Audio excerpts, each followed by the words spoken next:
Mes parents ont dit, ne gêne pas, j'ai décroché le contrat de 800 €, ils m'ont appelé son assistante. Tu n'es pas l'avenir, m'a dit mon père dans l'avion. Alors j'ai ouvert le dossier et tout s'est verrouillé.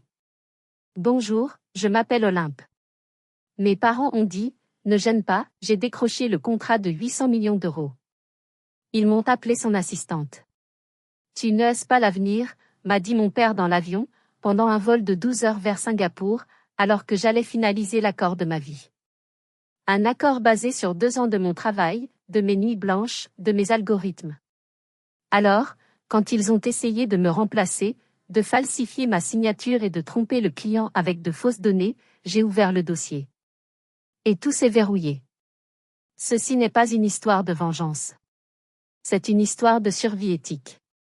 Avant d'entrer dans les détails de ce qui s'est passé ensuite, je veux prendre une seconde pour vous remercier d'écouter. Je suis curieuse de savoir qui est de l'autre côté de cet écran. Dites-moi d'où vous regardez cette vidéo, de quelle ville, de quel pays. Et quelle heure est-il chez vous en ce moment? Laissez-moi un commentaire ci-dessous. J'aimerais vraiment savoir. 3 jours. C'est le temps qu'il me restait avant le vol de 12 heures qui devait changer ma vie. 12 heures de vol entre Lyon, notre siège social, et Singapour, où le conseil d'administration d'un géant pharmaceutique allemand nous attendait. Sur la table, un contrat de 800 millions d'euros. Un contrat exclusif de 10 ans basé entièrement sur le modèle prédictif de données que j'avais personnellement conçu. Je suis Olympe. J'ai 35 ans. Je suis la directrice de la science des données à l'Institut Rocher, l'entreprise fondée par mon grand-père. Je suis aussi la fille du PDG. Et la sœur de l'héritier présumé. J'étais dans mon bureau, au 3e étage du bâtiment historique de la presqu'île. L'odeur de vieux papier, de café fort et de la moquette usée était mon quotidien. J'aimais ce bureau. C'était mon sanctuaire. L'horloge comptoise dans le couloir sonnait 17 heures. Je vérifiais une dernière fois les projections de stabilité médicamenteuse. Le modèle était parfait. Solide. Inattaquable. Un email est arrivé. L'objet était banal, programme final, signature Singapour. J'ai cliqué, un léger sourire aux lèvres. J'imaginais déjà mon nom, la reconnaissance de 2 années de travail acharné. Je m'attendais à voir présentation principale, analyse stratégique, Olympe Rocher. Mon nom n'y était pas. J'ai fait défiler la page. Encore. Mon cœur a commencé à battre de manière erratique. J'ai plissé les yeux. Rien. Le nom de mon frère, Maxence, 38 ans, y était. En gras. En haut de la page. Orateur principal et négociateur en chef, Maxence Rocher. J'ai continué à faire défiler, ma gorge se serrant. Je suis descendu tout en bas de la liste, sous la logistique, après les horaires des voitures, après le nom du traiteur. Et je l'ai vu. Support technique, sur place, Olympe Rocher. Support technique. Je n'ai pas ressenti de colère. Pas tout de suite. C'était un choc froid. Le genre de choc qui vous laisse sans souffle. C'était le son aigu et fin du verre qui se fissure avant de voler en éclats. J'ai ouvert l'email de la semaine dernière, l'ébauche de l'agenda. Mon nom y était. Responsable de la modélisation stratégique. La ligne avait été effacée. Remplacée. Je ne suis pas resté à l'Institut Rocher pour l'argent, ni par manque d'options. J'avais reçu des offres de Google, de start-ups à Berlin. Je suis resté pour l'héritage de mon grand-père. C'était un scientifique, un homme qui croyait aux données pures, à la vérité. Mon père, Étienne, qui avait hérité de la direction, ne croyait qu'aux apparences. Et l'apparence qu'il préférait, celle qu'il avait toujours préférée, était celle de son fils, Maxence. J'ai décroché mon téléphone. J'ai appelé ma mère. Béatrice. Notre directrice des ressources humaines. La gardienne de la culture familiale. Elle a décroché sur un ton pressé. Olympe? J'espère que c'est rapide. Nous préparons le départ de Maxence. Maman, ai-je dit, ma voix dangereusement calme. Je viens de voir l'agenda pour Singapour. Il doit y avoir une erreur. Je ne suis pas listée comme oratrice. Je suis listée comme support technique. Il y eut un silence. Un silence calculé, froid. Olympe, dit-elle enfin, son ton devenant tranchant. C'est le moment de Maxence. Il est l'avenir de cette entreprise. Tu sais que ton père veut qu'il prenne les rênes. Il a l'image pour cela. Il a le charisme. Et moi j'ai le cerveau, ai-je rétorqué, incapable de me retenir. C'est mon modèle. C'est le contrat entier. Et c'est pour cela que tu dois être là, dit-elle, comme si elle parlait à une enfant. Pour t'assurer que tout fonctionne. Pour le soutenir. Écoute-moi bien. Ne gêne pas les affaires, Olympe. Ne rends pas les choses compliquées. Ce n'est pas personnel. Elle a raccroché. Ce n'est pas personnel. Je suis restée assise, regardant la ligne de téléphone morte. Il y a 5 ans, Maxence avait dirigé un projet de diversification. Ses intuitions avaient failli nous coûter 10 millions d'euros. J'avais dû travailler 3 nuits d'affilée, enfermée avec les comptables, pour démêler ces erreurs et sauver le projet. Lors de la réunion du conseil suivante, mon père avait félicité Maxence pour sa gestion de crise courageuse. Je n'avais même pas été mentionnée. C'est après cet incident que j'avais rédigé un nouveau protocole. Un protocole de sécurité pour tous les contrats de haut niveau. Un protocole que j'avais appelé la procédure des 3 clés. Mon père et Maxence l'avaient signé sans le lire, pensant que c'était de la bureaucratie ennuyeuse, une autre complication de ma part. Mais ce n'était pas de la bureaucratie. C'était un piège. Et il venait de l'enclencher. Le lendemain matin, un nouvel email est arrivé. Du service de presse, qui, sans surprise, était dirigé par Hélène, une amie proche de ma mère. Objet, code vestimentaire, événement Singapour. Le corps du message était court et impersonnel. À toute l'équipe de soutien, pour assurer une image de marque cohérente et professionnelle, veuillez porter des couleurs neutres, beige, gris clair ou bleu marine foncé. L'accent visuel doit être mis sur notre négociateur en chef, Monsieur Maxence Rocher, qui sera la voix de l'Institut. J'ai ri. Un rire sec, sans joie, qui a résonné dans mon bureau silencieux. Des couleurs neutres. Il ne voulait même pas que je sois vue. Mais le véritable coup de poignard est arrivé ce soir-là. J'étais chez moi, dans mon appartement sur la colline de Fourvière. La vue sur Lyon était magnifique, mais je ne la voyais pas. Je préparais mentalement mes arguments, mes données, au cas où. À 19h, on a sonné. C'était un coursier. Il m'a tendu une boîte plate et élégante, des Galeries Lafayette. L'écriture de ma mère était sur l'étiquette. Je l'ai posée sur la table de ma cuisine. J'avais un mauvais pressentiment. J'ai ouvert la boîte. Du papier de soie crissait. À l'intérieur, un ensemble tailleur-pantalon. Il était beige. Pas un beige élégant. Un beige terne, la couleur de la tristesse administrative, la couleur d'un mur de bureau sans âme. J'ai sorti la veste. La coupe était carrée, sans forme, datée des années 90. J'ai regardé l'étiquette. C'était une marque bas de gamme, connue pour ses vêtements de bureau bon marché. Le tissu était rêche, un mélange de polyester qui grattait sous les doigts. Une note était épinglée sur le revers, de l'écriture ronde et parfaite de ma mère. Olympe, ceci sera parfait pour ton rôle. Discret et professionnel. Je l'ai fait livrer pour toi. Maman. Mon rôle. Discret. L'humiliation était une sensation physique. C'était une brûlure froide dans ma poitrine. Ce n'était pas un cadeau. C'était un costume. L'uniforme de mon invisibilité. Par pure curiosité morbide, je l'ai essayé. Je me suis regardée dans le miroir de mon entrée. C'était pire que ce que j'imaginais. Le pantalon était trop court, s'arrêtant bizarrement au-dessus de ma cheville. La veste était ridiculement serrée aux épaules, comme si elle avait été conçue pour quelqu'un qui n'avait pas le droit de prendre de la place, de se tenir droite. J'ai ressemblé à une employée de bureau effacée, attendant la retraite. J'ai enlevé cette horreur. Je l'ai jetée dans un coin de ma chambre. Je ne l'ai pas mise dans ma valise. À la place, j'ai ouvert mon dressing. J'ai sorti mon propre tailleur. Un magnifique ensemble bleu nuit, d'un couturier italien. Une coupe parfaite. Une armure. Je l'ai mis soigneusement dans ma housse de voyage. Puis, je me suis assise à mon bureau personnel. J'ai déverrouillé mon disque dur externe crypté. Le dossier s'appelait « Contingence 9.22 ». J'ai ouvert le document. Protocole de sécurité pour contrat stratégique, procédure des 3 clés. Je l'ai relu, juste pour être sûr. C'était limpide. Pour que vous compreniez bien, car c'est crucial, laissez-moi vous expliquer simplement.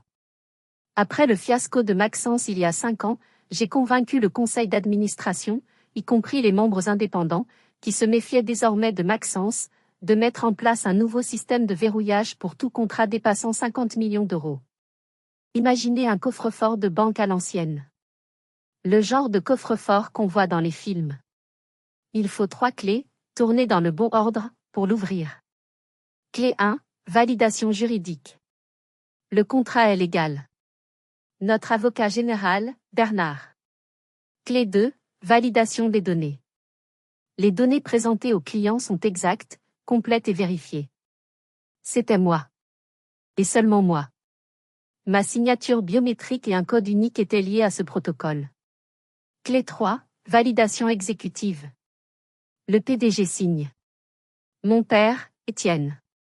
La règle était simple, écrite en gras à l'article 4. La clé 2 devait être tournée avant la clé 3. Si quelqu'un essayait de forcer la clé 3, la signature du PDG, avant que la clé 2, mes données, ne soit validée, le système entier se verrouillait. Définitivement. Il signalerait une violation de protocole à toutes les parties, y compris le client. Quand je l'ai proposé, mon père avait levé les yeux au ciel. Encore tes complications, Olympe. De la bureaucratie. Très bien, fais ce que tu veux. Maxence avait ricané. Tu aimes tes petites règles, n'est-ce pas, petite sœur? Ça te donne l'impression d'être importante. Il l'avait signé. Ils l'avaient tous signé. Ils pensaient que c'était de la paperasse. Ils n'avaient pas lu les petits caractères. Et ces petits caractères disaient que toute tentative de contourner la clé 2 serait considérée comme une rupture de contrat interne et une fraude potentielle. J'ai fermé le dossier. J'ai mis le disque dur crypté dans mon bagage à main. Ils voulaient que je sois invisible. Ils voulaient que je porte du beige. Mais ils avaient oublié que l'architecte du système voit tout. Même dans l'ombre. Ils allaient devoir affronter la vérité. Et elle n'était pas neutre du tout. Le lendemain matin, à la veille du départ, a eu lieu l'appel vidéo de stratégie finale. La grande répétition. J'étais dans mon bureau à Lyon, connecté. Eux, ils étaient déjà réunis dans la salle de conférence principale au siège, l'air important. Mon père, Étienne, au bout de la table. Ma mère, Béatrice, à ses côtés, prenant des notes. Et la star du jour, mon frère, Maxence. Il portait un costume 3 pièces gris perle, une pochette en soie. Il avait l'air présidentiel. Il avait l'air de tout sauf d'un homme qui comprenait la moindre chose à l'analyse de données. Bien, commença mon père, sa voix résonnant dans les haut-parleurs. Il ne m'a pas regardé, s'adressant à la salle. L'enjeu est de 800 millions d'euros. Il n'y a pas de place pour l'erreur. Maxence, présente-nous ta vision. Fais-nous rêver. Maxence s'est levé.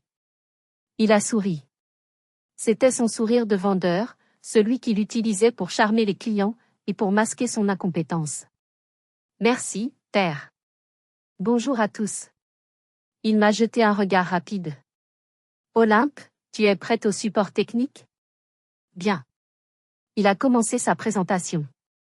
Il présentait mes diapositives. Mon travail. Mon analyse de marché. Mes graphiques. Et il le faisait mal. Il survolait les points complexes, lisait les titres avec une emphase dramatique, mais omettait les nuances cruciales. Puis, il est arrivé à la diapositive 12. La diapositive cruciale. Celle sur le taux de réponse médicamenteuse projeté, le cœur même du contrat de 800 millions. C'était un graphique complexe que j'avais mis 3 mois à modéliser. Et il a lu le mauvais chiffre. Il a pointé la ligne la plus haute, la projection optimiste à court terme.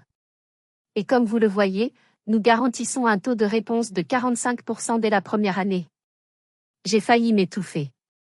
Le chiffre de 45% était le scénario idéal à 6 mois, pas le taux garanti à 5 ans, qui était de 32%. C'était une erreur de débutant. Une erreur qui pouvait être interprétée comme une fausse déclaration. Je n'ai pas pu me retenir. J'ai activé mon micro. Ma voix était calme, mais ferme. Maxence, ai-je dit. Il s'est arrêté, agacé d'être interrompu. Juste une correction vitale sur ce point. Le chiffre de 45% est la projection optimiste à 6 mois. Le chiffre sur lequel nous nous engageons contractuellement est le taux de réponse stabilisé à 5 ans, qui est de 32%, comme indiqué dans l'annexe 4.b. Le silence dans la salle de conférence était total. Maxence m'a regardé, ses joues devenant rouges. Olympe. La voix de mon père a claqué comme un coup de fouet.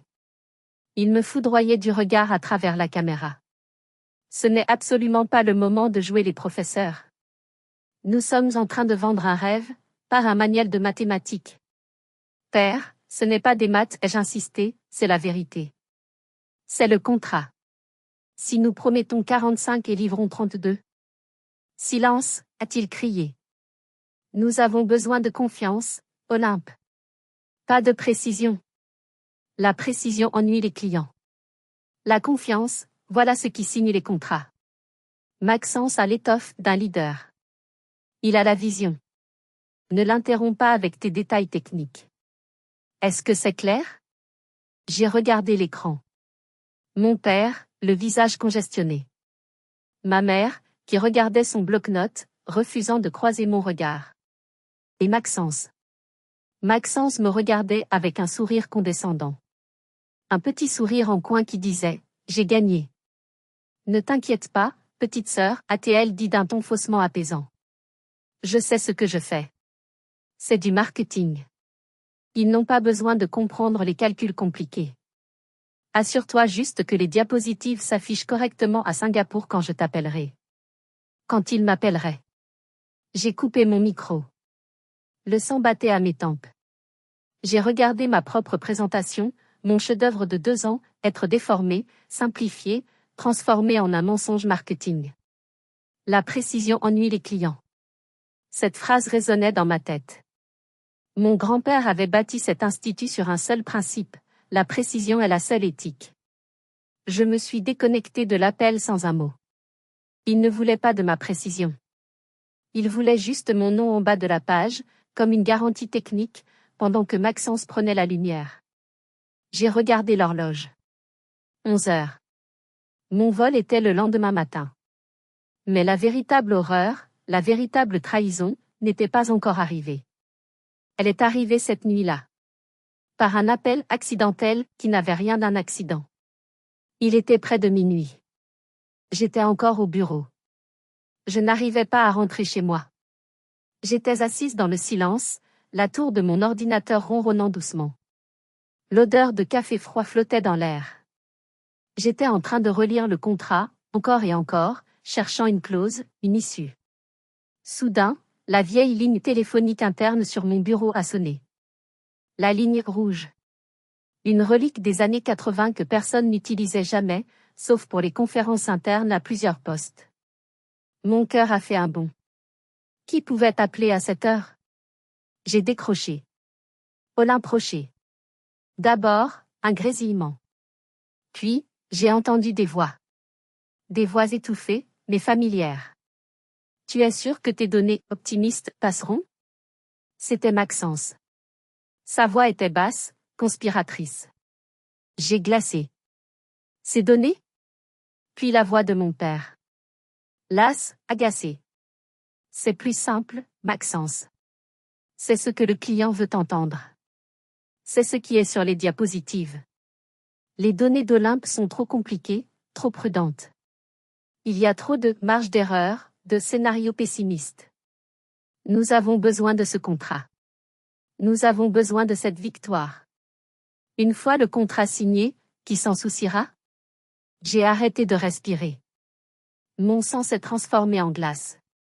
Ce n'était pas seulement qu'il avait lu le mauvais chiffre pendant la répétition.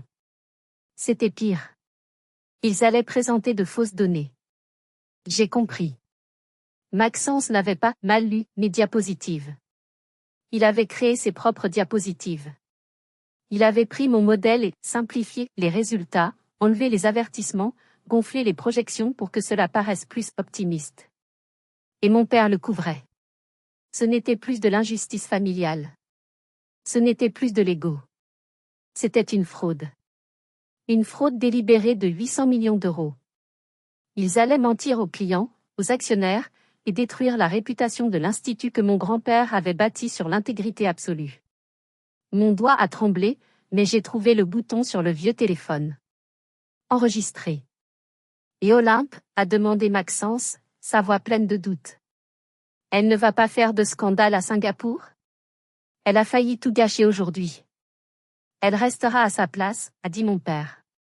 Le mépris dans sa voix était palpable. C'est une bonne analyste, mais elle n'a pas ce qu'il faut.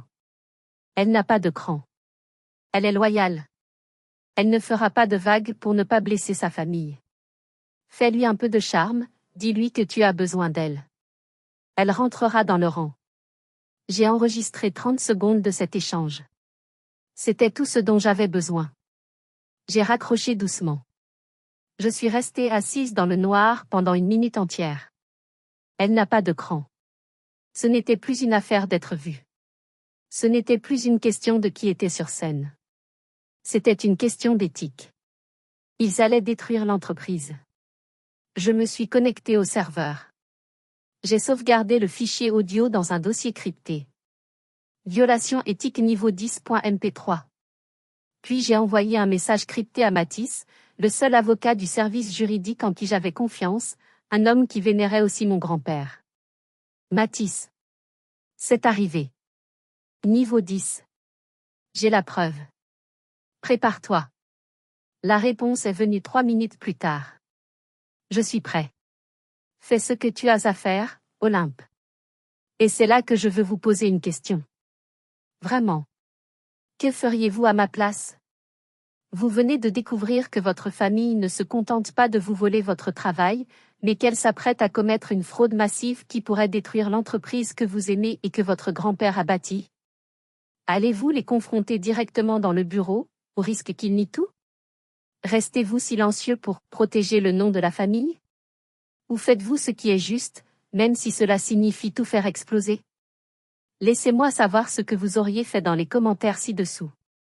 Ma décision était prise. Il ne se contentait pas de me mettre de côté. Il mettait en péril l'héritage de mon grand-père. Il m'avait sous-estimé pour la dernière fois. J'ai fermé mon ordinateur. J'ai attrapé mon sac. Le lendemain matin, nous sommes montés dans l'avion pour Singapour. Les 12 heures les plus longues de ma vie m'attendaient. L'aéroport de Lyon-Saint-Exupéry était gris et pluvieux à 7 heures du matin. Le terminal des jets privés était silencieux, à l'exception du personnel au sol qui s'affairait. Ma famille était déjà là. Maxence, rayonnant dans un manteau de cachemire, parlait fort avec les avocats de la société. Mon père lui a donné une tape dans le dos, riant à une de ses blagues. Ma mère leur apportait des cafés, rayonnante de fierté maternelle, ajustant la cravate de son fils. Personne ne m'a regardé. J'étais un fantôme, traînant ma propre valise. Nous sommes montés dans le jet de l'entreprise, un Gulfstream G650. L'intérieur était en cuir crème et bois verni. L'odeur du café frais et du luxe. Mon père et ma mère se sont installés dans les fauteuils club à l'avant, qui se faisaient face. Maxence s'est assis en face d'eux, tel un roi tenant sa cour. Je me suis dirigé vers mon siège. Rangée 8. Le tout dernier siège, près de l'office et des toilettes. À côté de l'assistant de Maxence, un jeune homme nerveux qui n'osait pas me regarder. Mon nom sur la petite carte disait « Au Rocher, support ». Le décollage a été doux. Lyon a disparu sous une couverture de nuages gris. 12 heures. 12 heures de vol, enfermé dans cette boîte de métal, à 10 000 mètres d'altitude, avec les gens qui venaient de me trahir de la manière la plus profonde possible. Je me sentais complètement seule. Emprisonnée. Je n'ai pas pleuré. Je n'ai pas dormi. J'ai sorti mon ordinateur portable. J'ai mis mes écouteurs, diffusant du bac pour bloquer le son des rires étouffés venant de l'avant. Et j'ai travaillé. J'ai préparé un dossier. Un dossier très simple, très propre. J'ai pris le fichier audio de la nuit dernière. J'ai pris le modèle de données original, le vrai. J'ai pris les captures d'écran des emails où je mettais en garde contre la simplification des résultats. J'ai pris le protocole 9.22 signé par mon père et Maxence. J'ai tout mis dans un dossier crypté sur une clé USB que je gardais dans la poche de mon jean. Le temps s'étirait. Le personnel de bord m'a offert du champagne. J'ai refusé. J'ai pris de l'eau. À mi-vol, environ 8 heures après le décollage, alors que nous survolions l'Afghanistan, l'ambiance à l'avant s'était calmée. Mon père s'est levé. Il s'est étiré et s'est dirigé vers l'arrière, peut-être pour se dégourdir les jambes ou prendre un autre verre. Il s'est arrêté à mon niveau. L'assistant à côté de moi faisait semblant de dormir. Mon père ne m'a pas regardé. Il a regardé le hublot, l'obscurité extérieure, la courbe de la terre. Tu es une bonne analyste, Olympe, a-t-il murmuré, assez bas pour que seul moi puisse l'entendre. Vraiment. La meilleure. Mon cœur a eu un soubresaut stupide. De l'espoir? Mais tu n'es pas l'avenir, a-t-il continué, sa voix toujours aussi basse. Maxence, lui, il est l'avenir. Il sait comment parler aux gens. Il a le charisme. Il a ce qu'il faut. C'est ce dont l'Institut a besoin. Il s'est tourné vers moi. Ses yeux étaient froids. Alors je te le demande, ne complique pas les choses à Singapour. Reste à ta place. Fais ton travail de support. Ne me force pas à choisir. Il n'a pas attendu ma réponse. Il est retourné à son siège. Ne me force pas à choisir. Il avait déjà choisi. J'ai fermé les yeux. Elle n'a pas de cran. Quand nous avons commencé notre descente vers Singapour, le soleil se levait.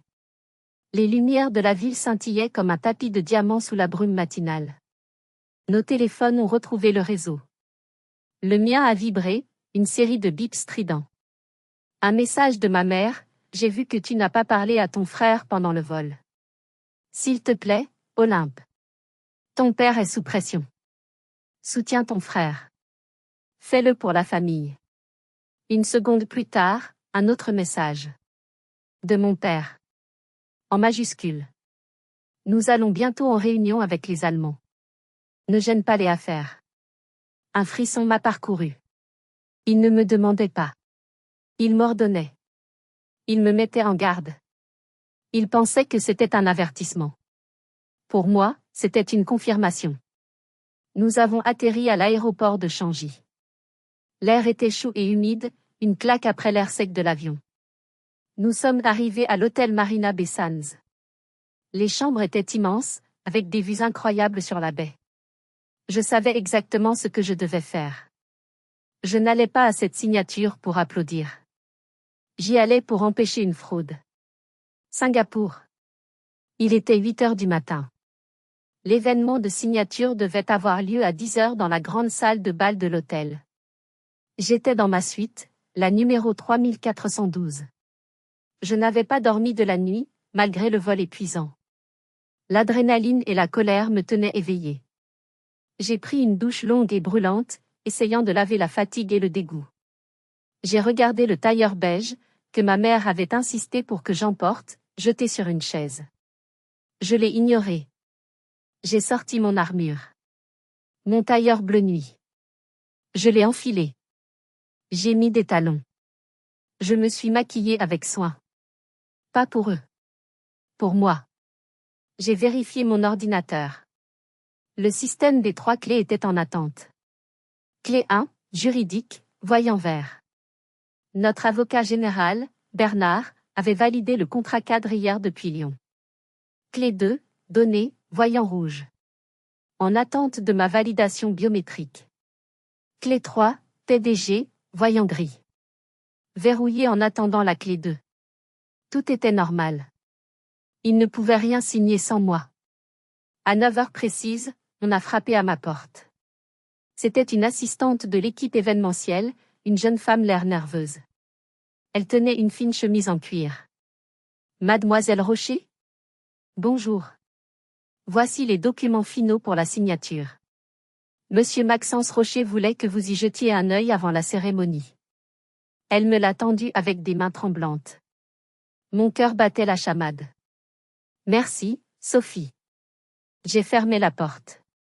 J'ai posé la chemise sur le bureau en marbre. Mes mains à moi ne tremblaient pas. Elles étaient froides. J'ai ouvert la chemise. La première page était le communiqué de presse. Maxence Rocher, le visionnaire derrière l'accord historique de 800 millions d'euros avec le groupe pharmaceutique. J'ai tourné les pages. Les termes du contrat. Les projections financières. J'ai reconnu les chiffres. C'étaient les chiffres gonflés, optimistes de Maxence. Les fausses données. Et puis je suis arrivé à la page de validation. La page des signatures. La page qui nécessitait les 3 clés.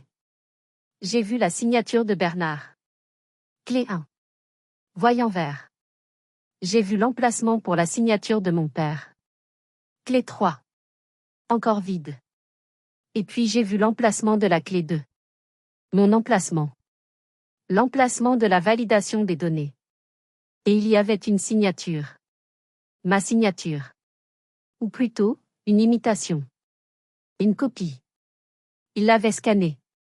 Depuis un autre document, un mémo interne, peu importe. Ils l'avaient copié et collé numériquement sur le document de signature. Ils avaient falsifié ma signature. Je n'ai pas crié. Je n'ai pas pleuré. J'ai ressenti un froid glacial m'envahir, une clarté terrible. Ils n'avaient pas seulement l'intention de mentir.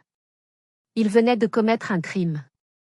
Dans une transaction internationale de 800 millions d'euros. C'était la fin. Ils avaient franchi la ligne. J'ai pris mon téléphone. J'ai pris une photo nette de la signature falsifiée. Je l'ai téléchargée sur mon serveur sécurisé.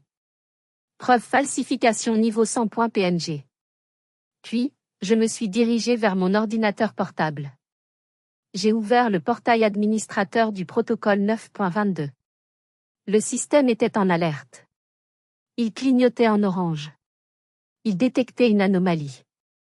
Il voyait qu'un fichier image, la signature scannée, avait été téléchargé manuellement dans l'emplacement de la clé 2, au lieu de ma validation biométrique requise, qui impliquait mon empreinte digitale et un mot de passe à usage unique. Le système, intelligent, me demandait, en tant qu'administratrice, de confirmer cette entrée manuelle. Ils avaient besoin que je sois complice pour de bon. Ils avaient besoin que j'appuie sur « Approuver ». Ils pensaient que, mise devant le fait accompli, à 1 heure de la signature, je n'oserais pas faire exploser la bombe. Ils pensaient que j'étais loyale. Que je n'avais pas de cran. J'ai regardé le bouton « Approuver ». Et juste à côté, le bouton « Rejeter ». J'ai déplacé mon curseur. Je n'ai pas cliqué sur « Rejeter ». Ce serait trop simple, trop rapide. J'ai cliqué sur le lien en petits caractères bleus en dessous. Celui que j'avais programmé moi-même il y a 5 ans, en pensant à ce jour. Il disait, signaler une violation de validation et activer le verrouillage d'urgence. Une petite boîte de dialogue est apparue. Êtes-vous sûr de vouloir signaler une violation? Cette action est irréversible et verrouillera le contrat en attendant un audit complet. J'ai appuyé sur « Confirmer ». Rien n'a explosé. Aucune alarme n'a retenti dans ma chambre. Silencieusement, à des milliers de kilomètres de là, le serveur central de l'Institut Rocher venait de se verrouiller.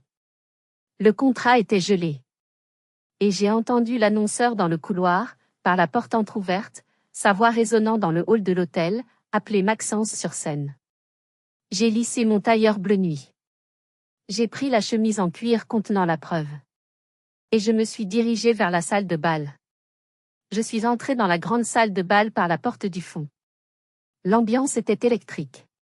Des dizaines de caméras, des journalistes de la presse financière de Singapour, de Francfort, de Paris. Et au premier rang, la délégation allemande. 5 hommes et femmes, l'air sérieux et satisfait. Mon père et ma mère étaient assis juste derrière eux, rayonnants. Ma mère portait une robe Chanel. Mon père avait l'air d'un roi. J'ai trouvé une place debout, au fond de la salle, près des techniciens son. Je n'ai rien dit. J'ai juste regardé. Maxence est monté sur scène sous une vague d'applaudissements. Il avait le charisme, je devais le lui accorder. Son sourire valait 1 million de dollars. Pas 800 millions, cependant. Il s'est approché du pupitre en verre. Bonjour, a-t-il commencé, sa voix résonnant dans la salle, chaude et pleine d'assurance. Bienvenue dans le futur. Le futur de la médecine. Le futur de l'analyse. Bienvenue dans le futur de l'Institut Rocher. L'écran géant derrière lui s'est allumé. C'était la diapositive des données optimistes. Les fausses données. Maxence a commencé son discours. Ce que nous présentons aujourd'hui, c'est plus qu'un contrat. C'est une révolution. Une garantie de succès basée sur des modèles que mon équipe et moi avons. Et puis, c'est arrivé. L'écran derrière lui a clignoté. L'image des données a disparu. Elle a été remplacée par un écran bleu de terminal. Puis des mots sont apparus. En lettres blanches, énormes, projetés pour que toute la salle puisse les voir. Données non vérifiées. Erreur fatale, protocole 9.22, clé 2, violation détectée. Transaction verrouillée. Maxence s'est arrêté net. Il a regardé l'écran, confus. Son sourire s'est figé. Il a tapoté son micro. Il semble que nous ayons un petit problème technique. Les joies du direct, a-t-il bégayé, en riant nerveusement. Son micro a émis un sifflement aigu, perçant, puis s'est coupé. Un silence de mort est tombé sur la salle. Au premier rang, j'ai vu l'avocat en chef de la délégation allemande, un homme sévère nommé Herr Kessler, se pencher vers son collègue. Puis il a sorti son propre téléphone. Il s'est tourné vers mon père, son visage n'était plus satisfait. Il était dur comme la pierre. Qu'est-ce que cela signifie, a-t-il demandé, sa voix montant dans le silence. Mes propres systèmes de vérification à Francfort viennent de recevoir une alerte rouge. Le contrat est verrouillé. Il y a une violation de validation à l'étape 2. Signature non conforme, point. Mon père est devenu livide. Il regardait le technicien au fond de la salle, furieux. Maxence, sur scène, était en panique. Il était blanc comme un linge. Il cherchait des réponses. Son regard a balayé la salle. Et il m'a vu. Il m'a vu, debout au fond, dans mon tailleur bleu nuit, parfaitement immobile, la chemise en cuir à la main. Nos regards se sont croisés à travers la salle. Son visage s'est décomposé, passant de la confusion à la panique, puis à la haine pure. Il a remué les lèvres, sans un son. « Que as-tu fait ? » Je n'ai pas bougé. J'ai remué les miennes en retour. « Que as-tu fait ? » Le chef de la sécurité informatique de l'Institut, un homme que j'avais personnellement engagé des années auparavant, un ancien de la cybersécurité militaire, est monté calmement sur scène. Il a pris le micro de secours. Sa voix était neutre, professionnelle. Mesdames et messieurs, nous rencontrons une anomalie de validation de données. La signature est en pause. C'est un verrouillage administratif automatique du protocole 9.22. Veuillez nous excuser. Le silence dans la salle était assourdissant. Les Allemands se sont levés d'un bloc. Cette réunion est terminée, a dit Herr Kessler. Nous attendons une explication complète. Et un audit. Ils sont sortis. La presse a explosé. Les flashs crépitaient. Les questions fusaient. Je n'avais pas levé la voix. Je n'avais pas lancé d'accusation. J'avais simplement laissé la vérité, codée dans un protocole, faire son travail. Si vous êtes arrivé jusqu'ici, laissez un commentaire pour nous dire ce que vous auriez fait à la place d'OP. Vous pouvez aussi écrire simplement le chiffre 1 pour montrer que vous suivez encore. Et dites-nous, vous regardez cette histoire depuis quelle région ou quel pays ? La salle de bal s'est vidée dans le chaos. C'était une cacophonie. Les journalistes se précipitaient vers la scène, essayant d'intercepter mon père, qui hurlait sur le chef de la sécurité. Ma mère était en larmes, tenant le bras de Maxence, qui était assis sur le bord de la scène, la tête entre les mains. J'ai tourné les talons. Je n'ai pas couru. J'ai marché. J'ai traversé le lobby de l'hôtel, ignorant les regards. Alors que je marchais dans le long couloir moquetté menant aux ascenseurs, j'ai entendu mon père crier mon nom. Olympe! Olympe! Reviens ici immédiatement. Sa voix était pleine de fureur. Je n'ai pas ralenti. Je n'ai pas regardé en arrière. J'ai appuyé sur le bouton de l'ascenseur. Les portes se sont ouvertes. Je suis entré. Je suis retourné dans ma suite, la 3412. J'ai inséré la carte clé. J'ai poussé la lourde porte. J'ai fermé le verrou de sécurité. Le silence. Enfin. Mon téléphone a explosé.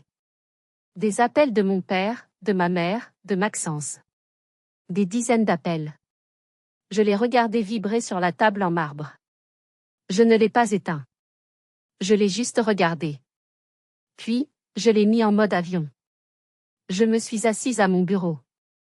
J'ai ouvert mon ordinateur portable. J'ai rédigé un seul email. Un seul. Destinataire. Monsieur Duval, président du conseil d'administration de l'Institut Rocher, le principal membre indépendant, basé à Lyon. R. Kessler, avocat en chef de la délégation allemande. Matisse, mon contact au service juridique. Objet, preuve relative à la violation du protocole 9.22, contrat Singapour. Corps du message. Messieurs. Suite à l'échec de la signature de ce matin, et à l'activation du verrouillage de sécurité, veuillez trouver ci-joint les documents pertinents pour l'audit immédiat. Ces documents contiennent enregistrement-violation-éthique.mp3, enregistrement audio d'une conversation entre Étienne et Maxence Rocher, datée d'hier, discutant de l'utilisation de données optimistes et falsifiées pour tromper le client. Signature-falsifiée.png, photographie de ma signature falsifiée, apposée sur le document de présignature pour contourner la clé 2. Données-réel.pdf, le modèle de données originales et vérifiées, tel qu'il aurait dû être présenté. Données-falsifiées.pdf, le modèle optimiste et non vérifié qui a été présenté aujourd'hui, et qui a causé l'alerte. Protocole 9.22 signe.pdf, le protocole de sécurité signé par toutes les parties, y compris messieurs Étienne et Maxence Rocher. Je reste à votre disposition pour toute information complémentaire. Cordialement. Olympe Rocher, directrice de la science des données Institut Rocher. J'ai relu l'email. Il était froid, précis, factuel. J'ai appuyé sur « Envoyer ». Puis j'ai fermé mon ordinateur. J'ai appelé la réception. Bonjour, pourriez-vous me réserver un taxi pour l'aéroport, s'il vous plaît? Dans 1 heure. J'ai ouvert une application de compagnie aérienne sur mon téléphone. J'ai réservé un vol commercial pour Lyon, via Dubaï. En classe économique. Je payais avec ma propre carte de crédit. 10 minutes plus tard, alors que je mettais mes affaires dans ma valise, le tailleur bleu nuit, pas le beige, mon téléphone de chambre a sonné. Je l'ai décroché. Mademoiselle Rocher, c'était la voix grave de R. Kessler. Nous avons reçu votre email. Nous l'avons examiné. Au nom de mon entreprise, je vous remercie pour votre intégrité. C'est choquant. Nous suspendons toutes les négociations avec votre père et votre frère. Nous ne communiquerons plus qu'avec vous, monsieur Duval. Je comprends, R. Kessler. Merci. J'ai raccroché. 30 minutes plus tard, un email de monsieur Duval à Lyon. Olympe. J'ai tout vu. Les mots me manquent. Rentrez à Lyon. Maintenant. J'ai convoqué une réunion d'urgence du conseil demain à 14 heures. Votre présence est requise. Celle de votre père et de votre frère aussi. Ne leur parlez pas. Mon téléphone portable, que j'avais remis en mode normal, a vibré. Un message de Maxence. Tu as tout détruit. Tu as détruit la famille. Tu n'es qu'une salope jalouse. J'ai regardé le message.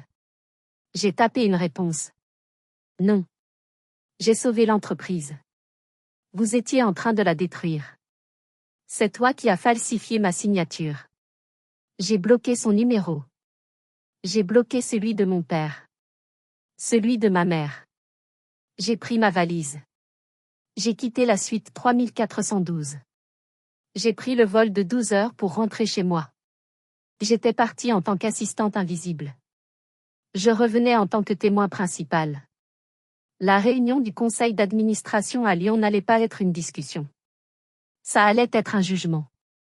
La salle du conseil d'administration de l'Institut Rocher à Lyon était froide. Elle se trouvait au dernier étage, avec une vue imprenable sur la Saône et Fourvière, mais aujourd'hui, les stores étaient à moitié baissés, plongeant la pièce dans une pénombre sévère. La longue table en acajou brillait sous les lumières dures. J'étais assise à un bout. Seule. Les 6 membres indépendants du conseil étaient là, assis de chaque côté. Des hommes et des femmes d'affaires aguerris, qui avaient connu mon grand-père. Leurs visages étaient fermés. Monsieur Duval, le président du conseil, un homme digne aux cheveux argentés, était au centre. Les Allemands étaient présents par vidéoconférence, leurs visages sévères sur l'écran géant au mur. J'étais arrivée la première. Puis, la porte s'est ouverte. Ils sont entrés. Mon père, ma mère, Maxence. Ils avaient l'air épuisés par le décalage horaire et le stress. Maxence avait le regard furieux et boudeur d'un enfant pris en faute. Mon père avait l'air vieux. Vaincu. Ses épaules, d'habitude si droites, étaient affaissées. Ils se sont assis à l'autre bout de la table. Le plus loin possible de moi. Ma mère s'est assise derrière eux, comme un avocat, un bloc-notes à la main, prête à défendre son fils. Monsieur Duval a posé ses lunettes sur la table.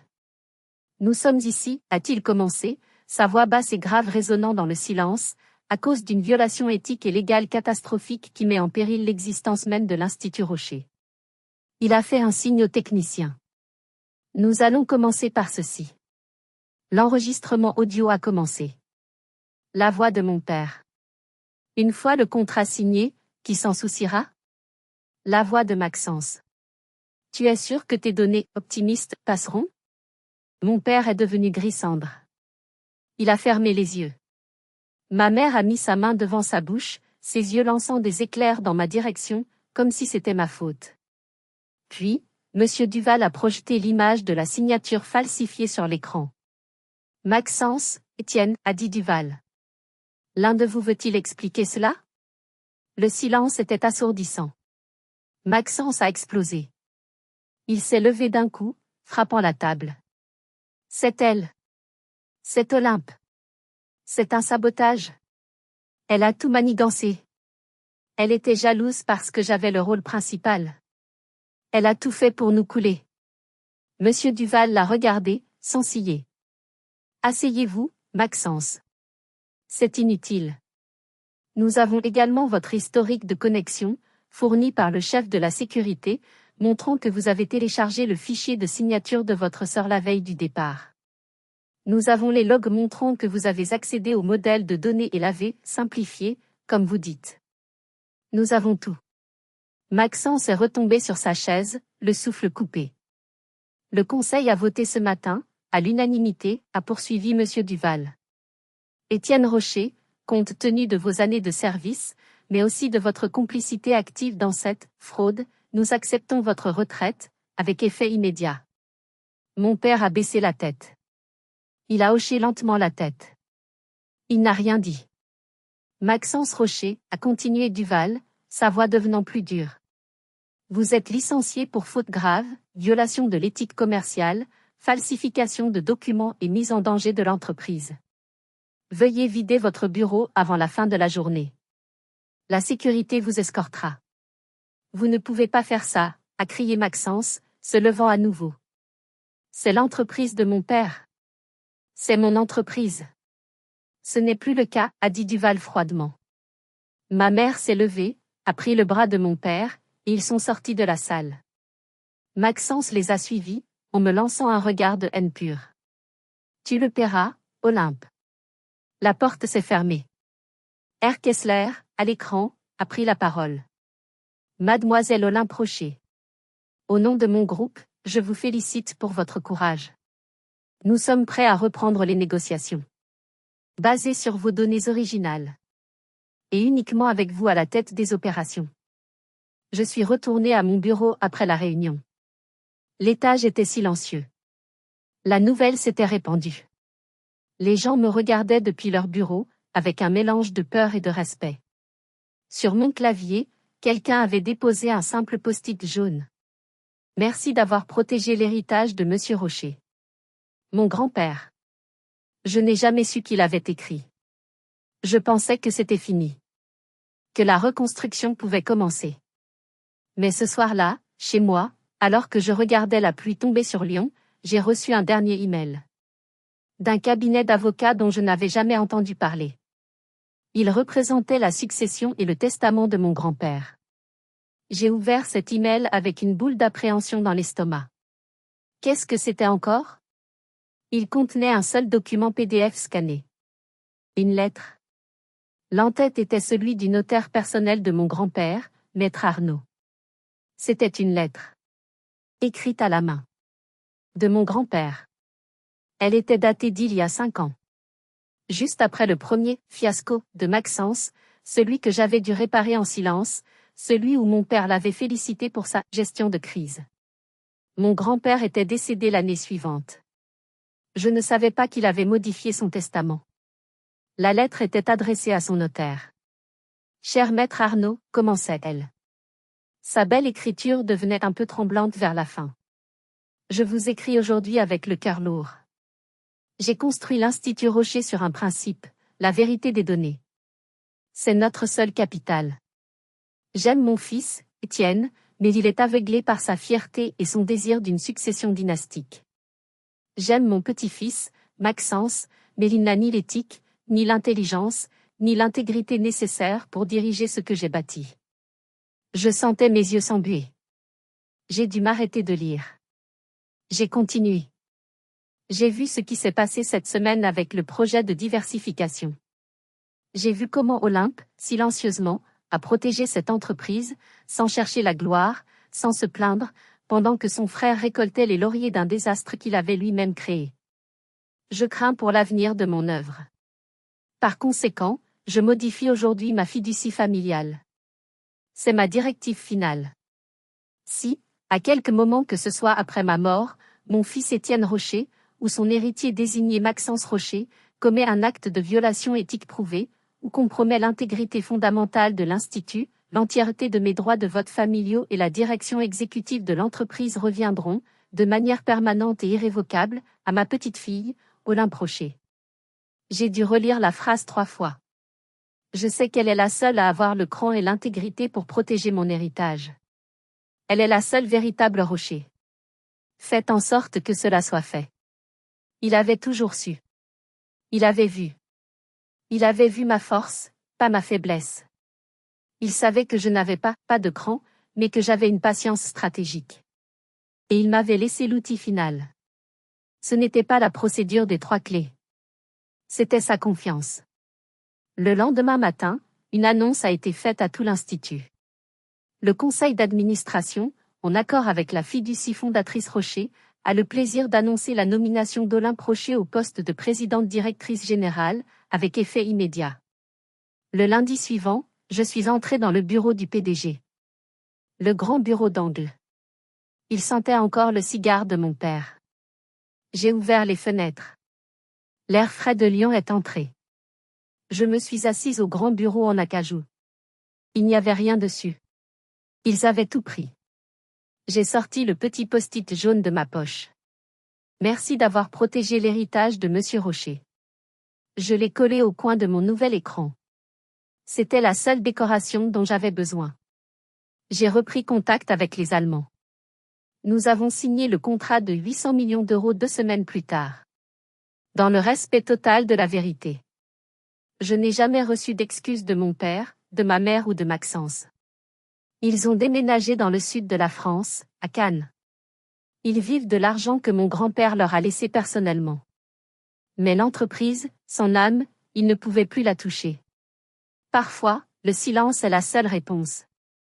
Je pensais que le pouvoir venait d'être choisi. D'être nommé. Invité sur scène. Mais ce que j'ai appris, c'est que la vraie force, la force durable, la force tranquille, bien de savoir qui vous êtes. Même quand personne n'applaudit. L'héritage n'est pas toujours transmis avec une cérémonie. Parfois, il est construit en silence, brique par brique, acte par acte, par ceux qui refusent d'être effacés.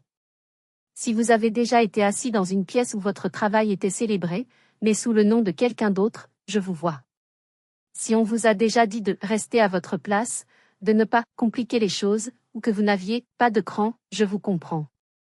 Alors, dites-moi. Que auriez-vous fait à ma place? Avez-vous déjà dû choisir le silence juste pour garder la paix? Ou avez-vous déjà été effacé, pour ensuite vous reconstruire plus fort, plus silencieusement, sans demander la permission ou les applaudissements?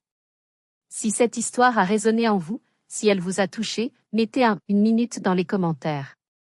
Ou dites-moi simplement ce que vous en avez pensé. J'aimerais beaucoup savoir. Et si vous voulez entendre plus d'histoires comme celle-ci, des histoires de dignité, de silence et de justice, s'il vous plaît, appuyez sur ce bouton d'abonnement. Merci de m'avoir écouté.